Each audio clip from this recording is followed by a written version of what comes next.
എല്ലാവർക്കും നമസ്കാരം. ഇന്ന് കിട്ടിയേക്കുന്ന വണ്ടി ഒരു ഡിസയർ ആണ് കേട്ടോ. ഡീകാർബൺ ചെയ്യാനായിട്ട് വന്നതാണ് വണ്ടി.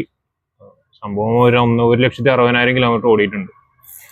ഇത് ഇടയ്ക്ക് അഴിച്ച് മാനിഫോൾഡ് ക്ലീൻ ചെയ്തില്ലാണെന്നുള്ള പണി, ഇതാണ് പണി വരുന്നത്. മെയിനായിട്ട് ഇതിന്റെ ബോൾട്ടുകൾ കംപ്ലീറ്റ് റസ്റ്റ് പിടിച്ച് പൊട്ടും.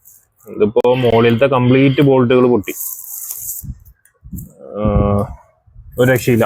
ബോൾട്ട് കംപ്ലീറ്റ് പൊട്ടി. അതേമാതിരി തന്നെ ഇതിൽ ഹെഡിലൊക്കെ കണ്ടില്ലേ, അത്രമാത്രം ബ്ലോക്കാ, കംപ്ലീറ്റ് ബ്ലോക്കാണ്. ഹോൾ തന്നെ അടഞ്ഞിരിക്കുക, എല്ലാത്തിനും ഹോള് കാര്യങ്ങളെല്ലാം അടഞ്ഞിരിക്കുക, മൊത്തം കാർബൺ കയറി അടഞ്ഞിരിക്കുക. ഇപ്പൊ മാനിഫോൾഡ് അഴിയുണ്ടായിരുന്നില്ല, മാനിഫോൾഡ് ഇപ്പൊ പൊട്ടിച്ചെടുക്കുക ചെയ്ത്. മാക്സിമം ഈ ബോൾട്ട് ഇങ്ങനെ നിർത്തി വെച്ച് എടുക്കാൻ പറ്റുന്നുണ്ടെങ്കിൽ നോക്കണം, ഇല്ലാണെന്നുണ്ടെങ്കിൽ എഞ്ചിൻ ഇറക്കേണ്ടി വരും.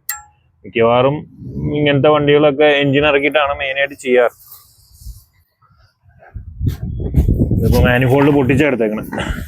ഇതിലും കണ്ട തന്നെ അറിയാം എന്തോരം ഉണ്ടെന്ന്.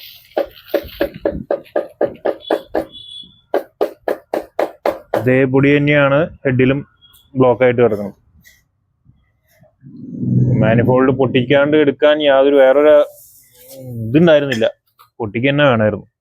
ഇങ്ങനെ പൊട്ടിച്ചെടുത്തപ്പോൾ കിട്ടിയ കാർബണാണ്. മാക്സിമം ഇതൊരു എല്ലാ വണ്ടിയും, ഡീസൽ വണ്ടി മാക്സിമം ഒരു 30,000-40,000 ഒക്കെ ആകുമ്പോൾ ഒന്ന് ക്ലീൻ ചെയ്യാം, മേജർ സർവീസ് കഴിഞ്ഞു കഴിഞ്ഞാൽ.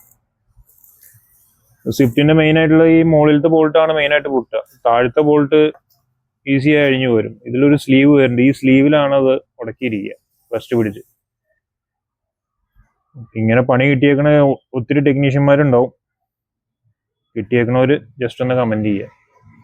ഇത് കസ്റ്റമർ കംപ്ലൈന്റ് പറയാൻ പറഞ്ഞു. കസ്റ്റമർ കംപ്ലൈന്റ് പിക്കപ്പ് ഇല്ല, പവർ പെട്ടെന്ന് ലോ പിടിച്ചു വലിക്കണ മാതിരി ഒരു ഫീലിംഗ് ആയിരുന്നു എന്ന് കസ്റ്റമർ പറഞ്ഞു. ഇത് കംപ്ലീറ്റ് ചോക്കായിരുന്നു. ഇപ്പോൾ ഹെഡിന്റെ വശം കംപ്ലീറ്റ് ചോക്കാണ്. ഇതെല്ലാം ക്ലീൻ ചെയ്തിട്ട് വേണം നോക്കാൻ.